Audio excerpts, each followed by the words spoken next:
We were in a weird situation for like 2 months there. There's a pattern that whenever Valve goes on a holiday break, it's possible for whatever major project that was in development before the holidays doesn't survive after. Most famously, this took place with Team Fortress 2. Originally, when everybody went on holiday break after shipping Half-Life 2, Team Fortress 2 was an aliens versus humans game called TF2 Invasion. When everybody came back from the holidays and their post-Half-Life 2 shipping vacations, nobody wanted to work on this very well-received yet incredibly complex multiplayer shooter. So the legend has it, somebody went, "F it, let's just remake Team Fortress Classic." This pattern happened again with Left 4 Dead 3 in the mid-2010s, and we were all worried that it was going to be happening again with HLX. We had not received a major engine-level update since mid-December of 2024, and in that, there wasn't a whole lot of meat to go off of, and the majority of the interesting information that was being reported had to do with external playtesting, meaning people from outside of the company and outside of the company's sphere were being brought in to try out HLX, bug test it,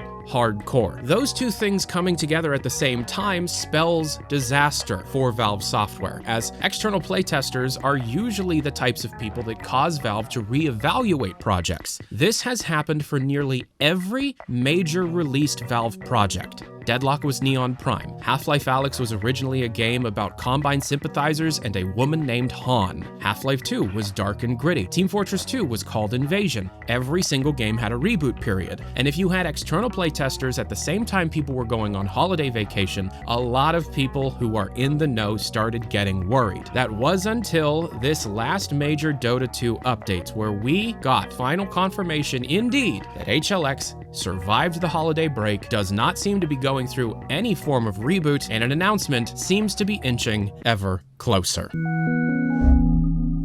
This video is sponsored by World of Tanks. All right, listen up. World of Tanks is back with an awesome deal, and it's totally free to play. I've got the link down below for you. Just hit that link, register using my special invite code COMBAT, and you'll score a Cromwell B Tier 6 premium tank, 250,000 credits, 7 days of premium, plus 3 rental tanks for 10 battles each. If you're a returning player, meaning you haven't played in at least 30 days, you'll also bag 3 days of premium, a slick 2D camo, and 7-day rental of a premium Centrium, or 100,000 credits if you've already own it. Seriously, you gotta check it out. World of Tanks is free, it looks incredible, and it's an absolute blast. Link in the description, sign up now, and join me on the battlefield. So we data mined that Dota 2 update. It took 10 hours. We found a lot of stuff, and unfortunately, none of it is going to be that important to you. You're seeing it scroll across your screen now. It's a lot of very finite changes that are being made to the game's engine. You know, the kind of thing that happens near the end of a production cycle. You may have seen this image floating around with some kind of caption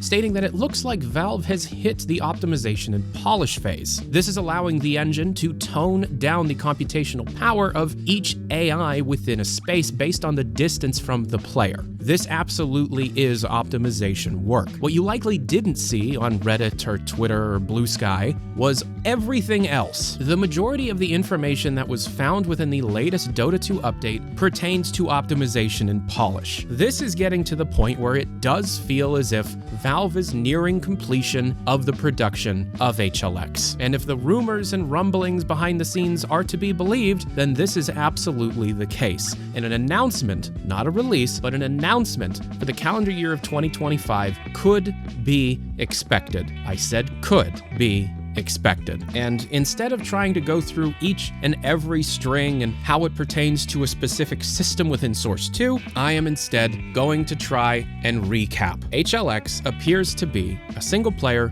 first-person shooter. Now, thematically and story-wise, we know nothing. Like, next to nothing other than Barney Calhoun is likely a part of it. However, mechanically speaking, this is very much an evolution of the systems that were originally seen in Half-Life 2. The existence of a physics system at all was the groundbreaking feature. The physics are heavily evolved, with things like buoyancy, flammability, deformation, and the weights in which a specific material requires to be under in order to deform, fluid simulation, and the physics between fluids and objects, how specific fluids can change the flammability state of specific surfaces, how the sound properties of different surfaces are affected by the state that surface is in, NPC reactions, and overall entity AI, with human-based NPCs appearing to have an entire mood-based system, where an NPC's surroundings, meaning visual, auditory, and smell-wise, can affect the state of that NPC and change the reactions both verbally and non-verbally that the NPC will convey to both the player and to other non-player characters. NPCs also appear to be able to dynamically adjust their nav meshes if and when destructibility takes place within a map's environment. And while the voxel-based destruction systems that we have long speculated on are starting to appear to be for a different project, we can also expect a level of replayability to be born out of a random assortment and placement of entities. We are not playing a procedurally generated map, we are instead playing a handcrafted map, meaning all of the geometry within a level is handcrafted, but the placement of entities, such as health kits, enemies, and blockages to different areas of a map can be different each time the player returns to an area or replays that area. Think of the director from Left 4 Dead. Of course, we also have significant vehicle simulation. We are talking about land vehicles similar to cars and trucks. However, water vehicles are not out of the question. The level of simulation taking place here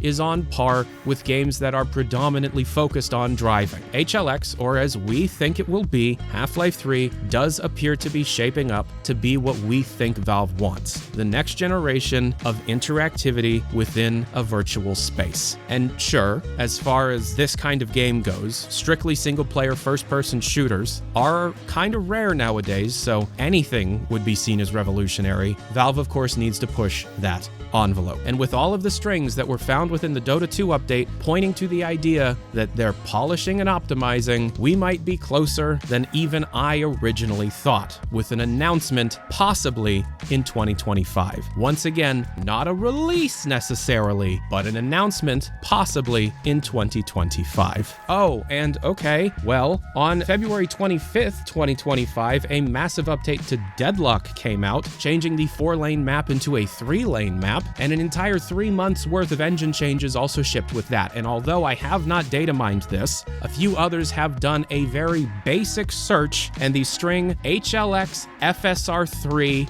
is in there. Okay, so it legitimately is nearing the end of development then. You don't use FSR until you're nearly done with a game. Those AI post-processing systems are not supposed to be used for development. This string in Deadlock, which by the way, Deadlock just added FSR3 support. It's literally using HLX's FSR3 development. This is showing that HLX now has FSR3 working in its development build. Okay, well, obviously, if you're at all interested in this story, get subscribed. This stuff is moving faster than even I thought when I recorded the first half of this video, but we need to data mine this Deadlock update as soon as possible, and of course there will be a follow-up to this video with the findings within the Deadlock update. Oh geez, and a whole bunch more surface properties, only this has to do with Steam Audio and 3D audio ray tracing and bouncing of audio rays off of different surfaces and how the surface types of, oh, just like we were talking about, oh my god, this is happening fast. FSR3, HLX FSR3, oh my god. Anyways, thank you so much for watching, I appreciate your time, and I hope you like these types of videos. If you want to see what I'm working on at any given time or keep up with it, my Discord server invite link is down in the description below. And again, thank you so much for watching. I'm Tyler McVicker, the Passionate Gamer.